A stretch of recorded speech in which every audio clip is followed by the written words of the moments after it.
No acabó de leer todo el mensaje, habían como 15, 20 páginas más, se ha salteado, porque lo que ha hecho la presidenta es volver a repetir la majadería que realizó el año pasado. Cuando se mandó un discurso de 4 horas, volvió a hacer exactamente lo mismo y creo que es una buena expresión esta duración anormal, exagerada, brutal del mensaje presidencial, que no es lo que se espera de un mensaje, simplemente lo que tenemos es a una presidenta que no entiende absolutamente nada de lo que implica gobernar un país, de cómo comunicarse con la gente, porque uno podía pensar que el año pasado cometió el error porque no estaban preparadas, porque no sabían medir cuánto tiempo duraba un mensaje.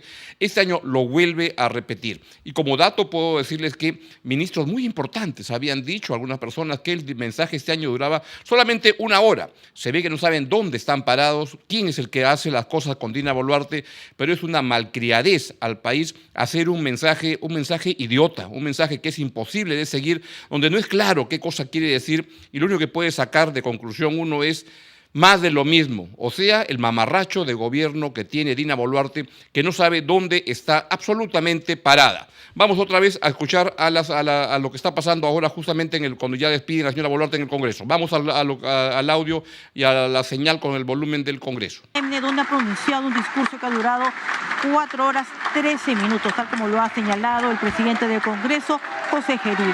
Ella se despide de esta manera de la representación nacional y también de los presentes en las galerías del hemiciclo de sesiones.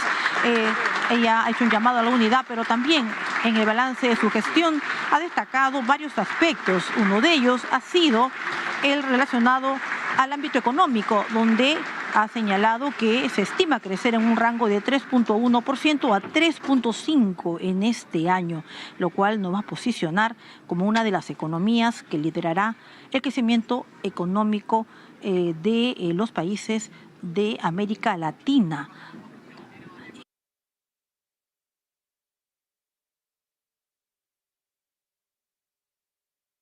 Al mensaje de la señora Boluarte y tenemos nuestro primer invitado, es el empresario Gonzalo Galdós, quien es el presidente de IPADE, a quien le damos la bienvenida. Gonzalo, muy buenas tardes.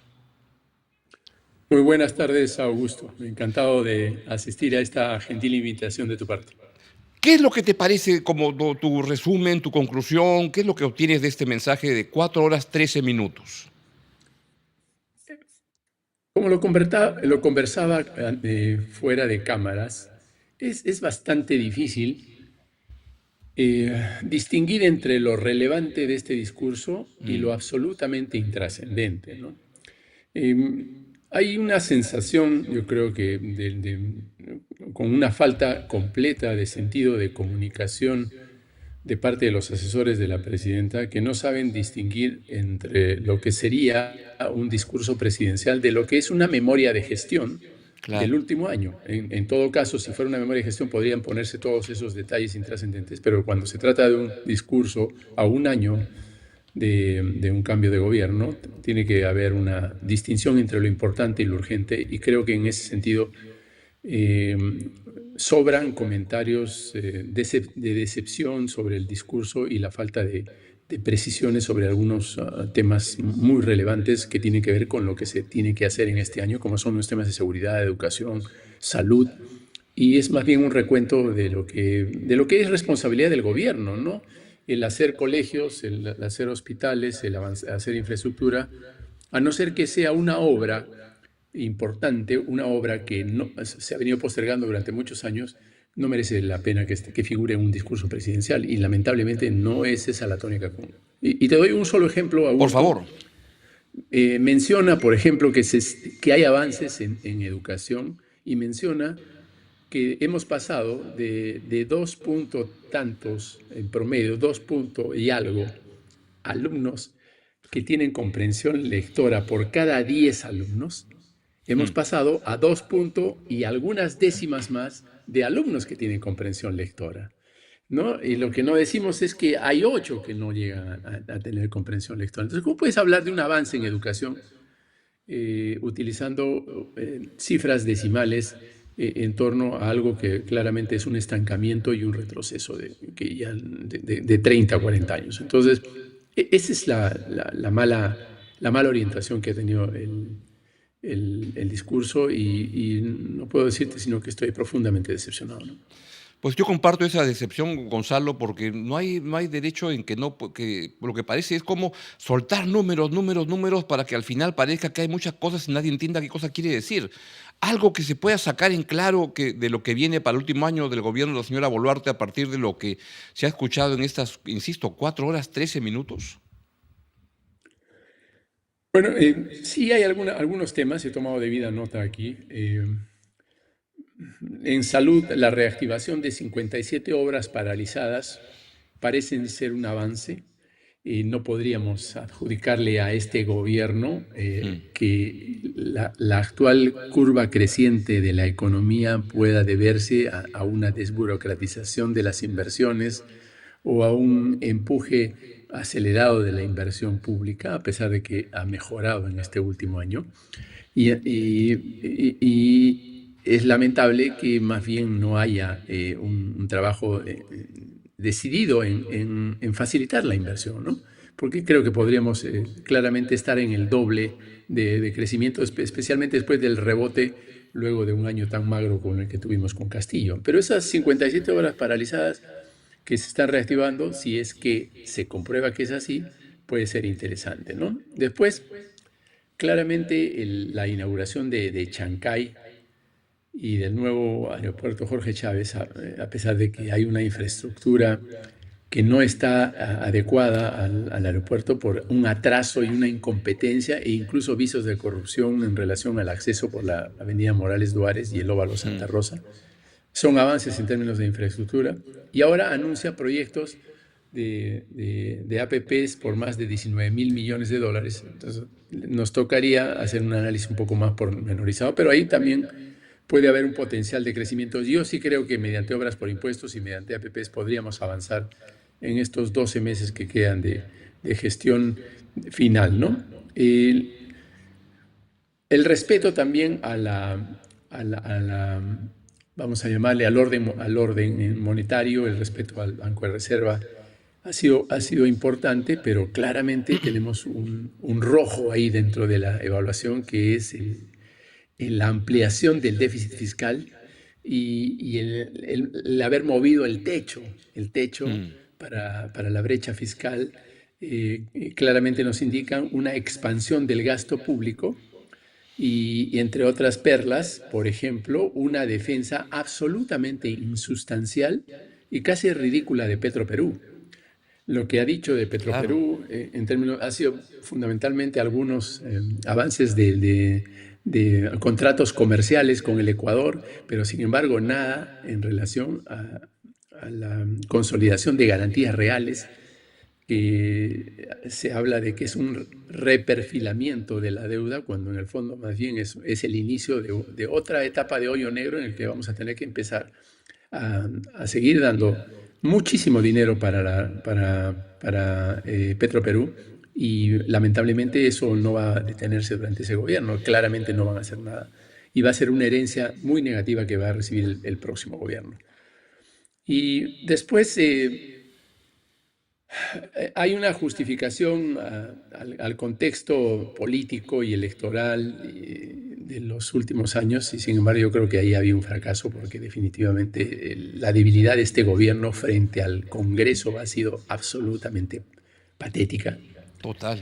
y las medidas que ha tomado el Congreso populistas, no solamente en educación con creación de universidades, sino adicionalmente también con cosas tan dañinas para el futuro del país como la consolidación de economías informales y que posteriormente dan lugar a paso de grupos que tienen intereses absolutamente egoístas y que incluso instauran casi como una normalidad el crimen organizado o las acciones de fuerza como parte de su modo de reclamarle al gobierno y el gobierno cediendo frente a esto, ¿no? Entonces, como es el caso del Reinfo. Así Entonces, es. esas son algunas de los elementos que, digamos, que podríamos tocar. Yo no tengo mucho por rescatar del discurso, Augusto, porque siento que no han habido anuncios realmente relevantes que hubiéramos todos esperado en relación a una aceleración de algunas obras. Es más, algunas cosas que habría que aclarar, ¿no? Por ejemplo, esta voluntad de invertir en infraestructura y en industria de defensa tendría que tener cierta claridad, ¿no? ¿De qué se Claro. trata? Se trata de alianzas estratégicas con países que quieren convertir nuestra capacidad logística en un polo de desarrollo de industria de alta tecnología, o estamos en camino a ser ensambladores con el objeto de solamente burlar las barreras arancelarias que algunos países como Estados Unidos quieran poner a alguna exportación de China. Entonces, ahí también tenemos mucho por trabajar, pero bueno, dentro de lo poco que se ha hecho, un impulso a la parte industrial, la verdad que nos cae muy bien. Y si Chancay se convierte en un polo de desarrollo industrial y de alto valor agregado, en buena hora. Pero Sin duda. me queda la duda si hay o no una base estructural que pueda darnos una claridad de que eso es real, o es más bien una aspiración por parte del gobierno, ¿no? Te agradezco, Gonzalo, por estos valiosos apuntes de este discurso para tratar de encontrar algo de luz de qué es lo que se ha tratado. Y los días siguientes seguramente van a tener un desarrollo mayor. Muchísimas gracias por tus comentarios en el programa el día de hoy. Muchas gracias a ti, Augusto, y no hago votos para que, más allá del discurso, este gobierno, y presidido por la señora Boluarte, tome las medidas que tiene que tomarse para garantizar un proceso electoral neutral, transparente, y que pueda llevarnos a aspirar que el próximo gobierno sea un paso hacia adelante y no un estancamiento o un paso hacia atrás como han sido los últimos gobiernos. Sin duda, te agradezco mucho. Ha sido Gonzalo Galdós, presidente de IPADE, que ha tenido la gentileza de estar con nosotros ahora en el programa. Muy buenas tardes y feliz 28. Vamos Gracias. ahora con nuestra siguiente entrevista con Nicolás Ceballos. Él es director del Instituto de Criminología, ICEP, que nos va a comentar sobre, le doy la bienvenida. Nicolás, buenas tardes, feliz 28. ¿Cuál es tu impresión del mensaje en general y en particular sobre los temas de seguridad que son tu tema de experiencia y de trabajo cotidiano? ¿Qué tal, Augusto? Muy buenas tardes. Y creo que coincide un poco con lo que dice Gonzalo. Hay anuncios interesantes que hubieran merecido tal vez mayor detalle y profundización, pero que se diluyen en un mar de resultados y datos operativos que pueden ser tal vez poco claros, cuestionables y tal vez poco de impacto respecto a lo que la ciudadanía hace, ¿no? Tienes una presentación, por ejemplo, de 9.000 millones de soles que se van a invertir para cerrar brechas en la policía, que es un dato bastante importante. Habría que saber con claridad a qué va a responder ello, porque eso no se agota solo en hacer compras, sino saber para qué se van a hacer esas compras y de qué forma se van a articular a una estrategia. Hay un anuncio interesante, por ejemplo, del compromiso que tiene el Estado peruano en la comunidad internacional frente al crimen organizado transnacional, que es sin duda muy, muy relevante. Es un asunto que no se puede mirar solamente desde el Perú. Y también hay asuntos vinculados a temas penitenciarios, ¿no? En la construcción de estos penales, su apertura, para poder asesinar aquellos contextos que están bastante complicados. Son por lo menos tres ideas que son relevantes, pero que se pierden pues frente a indicaciones como que el año pasado hubieron 1 millón de operativos policiales, que se han desarticulado más de 200 bandas, que en fin, que son datos que no dialogan con lo que la ciudadanía siente al respecto de estos temas. ¿Qué medidas sientes tú que hay una visión que la presidenta transmite en materia de seguridad ciudadana que el país pueda decir, ¿van a cambiar las cosas o cómo ubicarnos para saber lo que viene en el último año de Boluarte en términos de seguridad? Mira, en la línea en la que ha sido un poco más claro eso ha sido con respecto a la minería ilegal, pero enfocado en un contexto específico, en Patas, ¿no? Y claro, eso tiene que ver mucho con lo que tú bien mencionas. La pregunta es, ¿cuál es la estrategia? ¿A qué estamos respondiendo? En el caso de minería ilegal está en el medio pues, de una tensión grande entre el sector minero y la minería informal que le paraliza pues, toda la avenida Bancay cada que hay un movimiento. Pero, por ejemplo, ese tipo de dinámicas políticas o de estratégicas deberían verse en términos de la extorsión. Hace mucha falta una definición clara sobre cómo se va a atender a ese enorme grupo de personas que son víctimas de la extorsión, bodegueros, restauranteros, bodegas, negocios locales, que son día a día víctimas de ello, ¿no? Y no alcanza, pues, efectivamente, con cientos y miles de operativos, como se hace evidente en su día a día. Entiendo. ¿Qué más nos puedes explicar de temas que te hayan llamado la atención, de lo que viene del mensaje? Si nos puede dar más luces de cómo ha recibido un mensaje tan largo de 4 horas, 13 minutos, que yo te confieso, es difícil hacer el seguimiento de lo que sigue, la gente se va. Es un mensaje que es muy difícil que lo pueda ver un ciudadano, ¿no? Sí, efectivamente hubiera sido lo óptimo que se concentre tal vez en 3 o 4 ideas de fuerza por cada sector o por cada tema. Hubiese destacado en esa línea, como menciono, uno, el tema de esa enorme inversión en materia de seguridad ciudadana, que creo que es importante. La policía tiene brechas de cobertura insignificativas. Cuando comenzamos contigo la vez pasada hablamos, por ejemplo, del tema de las radios, ¿no? Que tienes, el 90% de la policía no tiene radios disponibles y usa sus teléfonos celulares, ¿no? Entonces hay asuntos como ese que deberían ser materia de discusión. El tema penitenciario, la pregunta es ya, ¿esta ampliación a qué exactamente responde? ¿Cómo viene acompañada de un trabajo más estructurado en temas penitenciarios? Y tal vez en ese escenario aunque el tiempo es corto, cómo se va a manejar lo que es urgente, el diálogo entre el sector seguridad y el sector justicia, ¿no? No se puede Mm. trabajar solo con la policía o solo con la fiscalía, porque requerimos que ambos estén trabajando conjuntamente, y eso, pues, el contexto político no ayuda mucho a que eso se refleje en un discurso presidencial. Sin duda. Tú, entonces, en conclusión, lo que esperas es que tengamos, me parece entender, algunas mejoras pequeñas, pero en términos generales, más de lo mismo. Lo que hemos visto, por Yo ejemplo, creo que, dices que en minería ilegal, me parece coincido contigo, que hay un avance, el último mes y medio ha traído un cambio de actitud y posición del gobierno, que es meritorio y valioso. Pero ¿ves algunos cambios relevantes que la gente puede esperar? Mira, lamentablemente no, y en el tiempo que queda no hay un horizonte muy claro respecto a eso. Además, con lo que se viene de elecciones va a ser seguro mucho más complicado y vamos a seguir ahogados en cifras y en intervenciones que no van a tener un norte muy claro. Esperemos que lo de minería siga un curso bueno, y ojalá también se abra una cosa parecida en términos de extorsión. Como les digo, son los dos temas principales en seguridad en este momento en el país, ¿no? Hay que poner una puntería clara a esta inversión que se ha mencionado de 9.000 millones de soles, y hay que ver en ese papel qué papel pueden jugar los gobiernos locales y regionales, porque tienen marco jurídico para invertir en esos temas. Ellos pueden ayudar muchísimo, igual que ahora por impuestos. Hay marco suficiente como para que puedan hacer cosas clave, y ojalá que este año sirva, aunque sea para dejar las bases de lo que se puede necesitar a futuro, ¿no? Nicolás, leí con atención, para entrar a la parte final de la entrevista, el documento que circulaste sobre, hoy temprano o ayer, análisis de temas claves sobre seguridad y justicia. Y había un tema que me llamaba la atención. Desde el año 2021 no tenemos una cifra oficial de homicidios en el Perú. ¿Puedes explicarnos eso? Ese dato, el de homicidios, es el dato más importante en temas de crimen y violencia a nivel global. Es el baremo con el cual se compara todo el mundo en temas de homicidios. De hecho, si miramos bien el caso Bukele está basado principalmente en un indicador, la reducción de homicidios en El Así Salvador. es. Y es lo que él muestra públicamente y lo que es parte de su base de su modelo. En el caso peruano, desde el 2021 no se produce ese dato. Es un dato que se producía bajo el liderazgo del INEI, con participación de la policía, fiscalía, otros sistemas más que producían datos respecto del tema. Hasta ahora, desde esa fecha hasta el momento, no se tiene ninguna información. Se usa el SINADEF, pero el SINADEF es parcial. Solo registra información que llega al sistema de salud, pero no se califican todos los asuntos que pueden ser considerados homicidio efectivamente.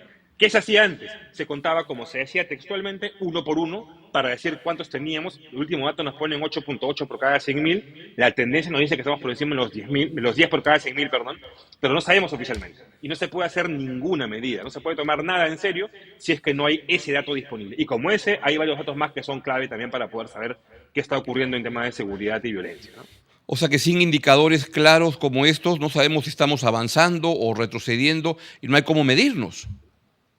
Sí, efectivamente, no hay, toda política pública requiere una medición, requiere un dato clave Evidentemente. específico para poder saber cómo estamos. Entonces, si sabemos que la violencia ha incrementado en términos de letalidad, es más mortal, digamos, esa información es sin duda alguna importantísima, sin duda alguna es clave, y hay mucha evidencia de que ese dato debe estar, ha crecido bastante en estos últimos años.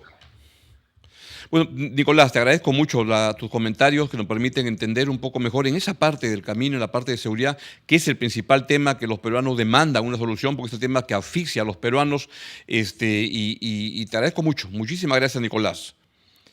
Encantado.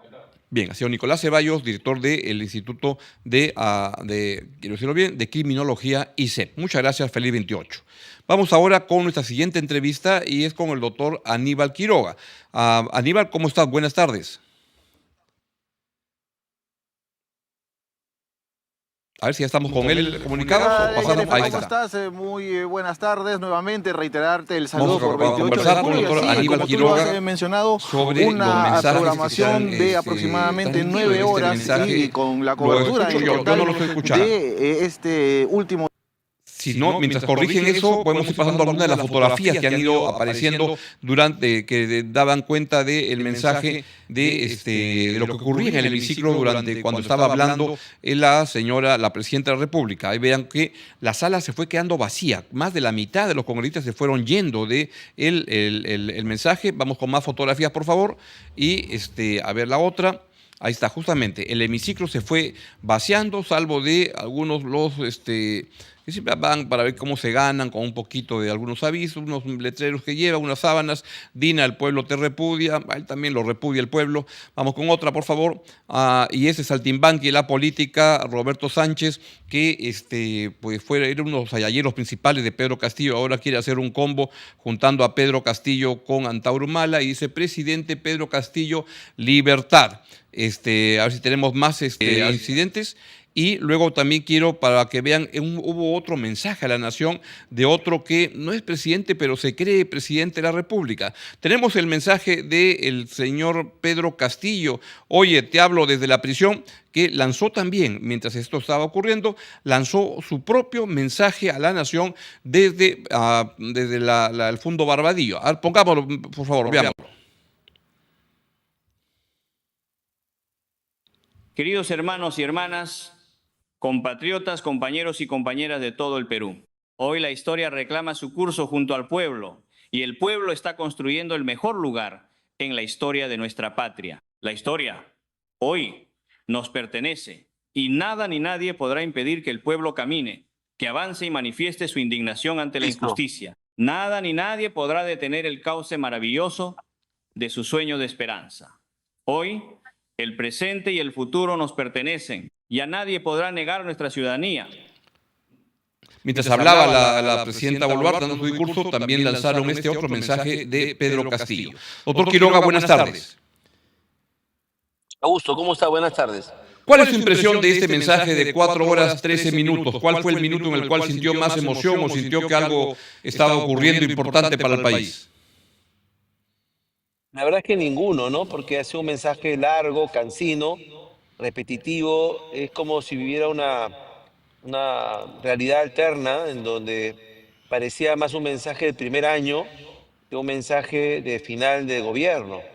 Yo creo que, digamos, la presidenta no entiende todavía que está dejando un gobierno y que por lo tanto su mensaje, aparte de hacer un balance de las cosas buenas, regulares y malas que se han hecho, tiene que ser para preparar la transición democrática y las elecciones del 2026. Yo he sentido un mensaje largo, con lugares comunes, muchas cosas parecidas a lo que he dicho antes, un poco por la fuerza del cansancio, pero nada interesante. Por ejemplo, me hubiese gustado que si hablaba del Tren Macho y las obras ferroviarias en el centro del país, hubiese por lo menos una palabra para la labor conjunta que el gobierno tiene que hacer con la municipalidad para poner en marcha los trenes de Chosica, ¿no? Es como si esa realidad no existiera. Y también en el hecho de que, digamos, la institucionalidad está afectada, el tema de la justicia, y que independientemente que hay una labor desbocada del Ministerio Público, el gobierno no ha hecho mucho tampoco por entenderse con la justicia o colaborar con la justicia en general para que la Defensoría del Pueblo, el Ministerio Público y el Poder Judicial en sí provean al país una mejor justicia. Es como una vía paralela, ¿no? La parte ¿Qué económica parece? camina por su lado en piloto automático y la parte política, digamos, tiene sus subidas y sus bajadas y sus claroscuros, ¿no? Es un poco lo que yo he sentido. ¿Algo que pueda rescatar valioso, que le haya parecido importante en este mensaje? No, y yo creo que lo más importante es lo que no se ha dicho. Lo más importante es que es el último mensaje, que es que ya repetió varias veces que es la primera mujer presidente de la República y tal. Eso no es un mensaje nuevo. Lo que no se ha dicho es que efectivamente estamos, después de 30 años, entrando al sexto recambio constitucional consecutivo, bajo la misma constitución, y que eso le provee al país una estabilidad política, constitucional, económica muy importante de cara a su futuro, ¿no? Eso es lo que no se ha dicho. Es como si estuviéramos en el primer año de un gobierno que empieza. Pero incluso en un primer año no se hace un discurso como este. Yo lo que siento es que un discurso tan extraño, tan largo, que no es error porque el año pasado volvió a ser la misma majadería de un discurso enorme, que es imposible que alguien, un ciudadano, pueda seguir. Una expresión de una que no sabe dónde está parada, que no sabe de qué se trata gobernar, que no sabe qué hace en Palacio, la verdad, esta señora deambulando, salvo hacerse operaciones, comprarse joyas y cosas como estas. ¿Comparte esa opinión? Que es la que le ha lastrado a su gobierno, no ha hecho un mea culpa respecto al tema, al contrario, ella declara que está siendo atacada, que está siendo perseguida, que está siendo incomprendida, pero no hay una, digamos, una solidez en el gobierno. Lo más sólido es lo que camina casi en piloto automático, independientemente de quién está en Palacio de Gobierno, salvo que haya un cambio pues abrupto, ¿no? Como una asamblea constituyente, una nueva constitución, pero mientras eso no ocurra, el país camina económicamente con sus fundamentos y los políticos apoyan un poco, a veces nada, y están ahí. El solo hecho de ver el hemiciclo semivacío es una demostración de lo que ha pasado en la realidad. Es verdad, es verdad. Siento que es muy frustrante ver a una presidenta perder esas oportunidades de esta manera de comunicar con la gente qué es lo que quiere hacer, para qué está ahí, qué es lo que espera hacer en el último año, y simplemente llenar de páginas y páginas y páginas, y luego estos saludos a la familia ahí en medio del hemiciclo. Hace una persona tan básica para manejar las cosas de Estado que a mí la verdad que me da vergüenza. ¿Algo más que quiera agregar, doctor Quiroga? No, bueno, yo creo que, digamos, la principal esperanza, como digo, es lo que no se ha dicho, y es que el año pase rápido, el proceso electoral o preelectoral avance rápido, que el sistema electoral con el Jurado Nacional de Elecciones se ponga fuerte y permita las mejores elecciones democráticas y legítimas de cara al futuro. Y lo mejor que, digamos, no se ha dicho es lo que viene en el 2026. Yo creo el cambio de gobierno, el cambio de timón, y la mejor enseñanza es que no hay que repetir lo que hoy día hemos escuchado. Es verdad. Doctor Quiroga, le agradezco mucho sus comentarios sobre este mensaje a la nación, el último de la presidenta Boluarte, y lo vamos a estar molestando continuamente para que nos dé su opinión sobre lo que está pasando en el país. Muchísimas gracias. Encantado, Uso. Buenas tardes. Muy bien. Ha sido el doctor Aníbal Quiroga, constitucionalista, que nos ha dado su comentario. Yo quiero destacar un comunicado que ha aparecido en estos días que me parece particularmente importante el día de ayer, porque es un comunicado que firman conjuntamente la CGTP y la CONFIEP.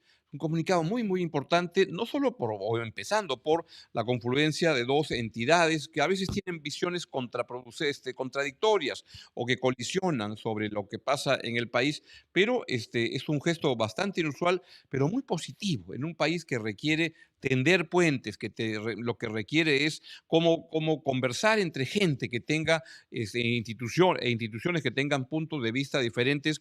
Eso se ha roto en el Perú y este es un comunicado particularmente valioso que apareció ayer, 27 de julio, en la víspera justamente del mensaje a la nación de la presidenta Boluarte, y donde ambas entidades, la CONFIEP y la CGTP, llaman a priorizar una agenda de unidad para el desarrollo del país en un contexto, como le digo, de creciente política de inseguridad ciudadana. Ahí están viendo justamente este comunicado, que es realmente valioso por ese sentido.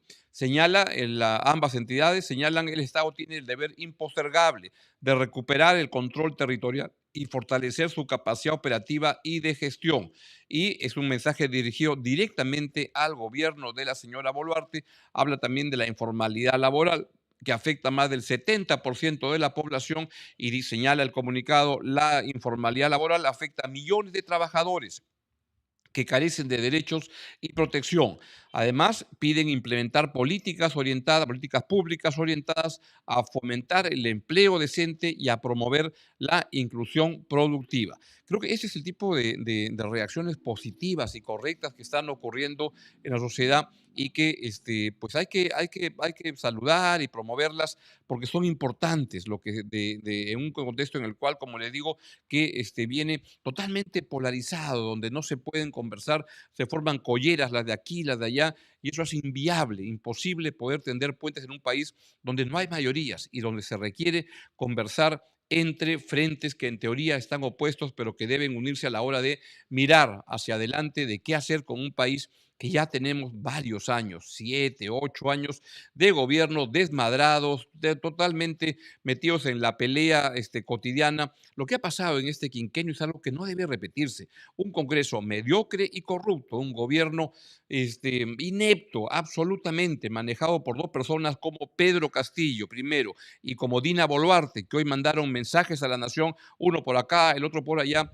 y que son dos jefes de Estado realmente penosos, con una mediocridad espantosa que apesta y que hace tanto daño en el Perú, es lo que ha venido ocurriendo. Esto ya debería estar terminando. Vamos a tener hoy día una edición, yo diría especial, pero regular en sentido de, es todos los lunes a las 4 de la tarde y hoy es lunes 28 de julio y a las 4 de la tarde, en pocos minutos vamos a conversar, como siempre lo hacemos, en 4D con Maite Vizcarra y Jorge Yamamoto sobre el mensaje presidencial, empezando por esta duración tan larga de a quién se está dirigiendo la presidenta Boluarte cuando da este tipo de mensajes. Vamos a conversar un ratito nada más con los dos, con Maite y con Jorge, para tener un entendimiento y compartido con ellos de qué es lo que ha pasado. Pero vamos con algunas de las fotografías más que han aparecido o las que ya hemos pasado para volverlas a poner de lo que ocurría en el hemiciclo cuando estaba hablando la presidenta. Esos videos son cuando justamente empezaba el mensaje y estaba la sala casi llena.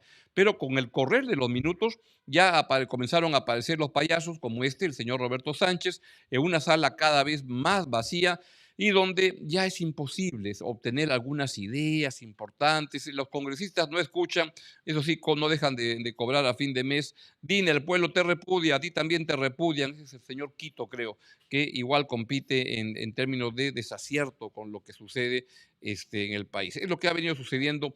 Insisto, creo que es un discurso tan largo, por segundo año consecutivo, donde la señora cree que hace lo que le da absolutamente la gana y eso no está bien. No está bien para una ciudadanía que quiere escuchar a políticos que tengan capacidad de comunicarse con la gente. Esta señora no tiene capacidad de comunicarse con absolutamente nadie. Y les cuento que a algunos ministros estuvieron diciendo en los últimos días, hasta hace muy poquito nada más, que este año el discurso iba a ser cortito, máximo una hora y media, porque habían aprendido que la vez pasada no se debió hacer. Al final, la señora Boluarte, ¿con quién decidirá sus mensajes?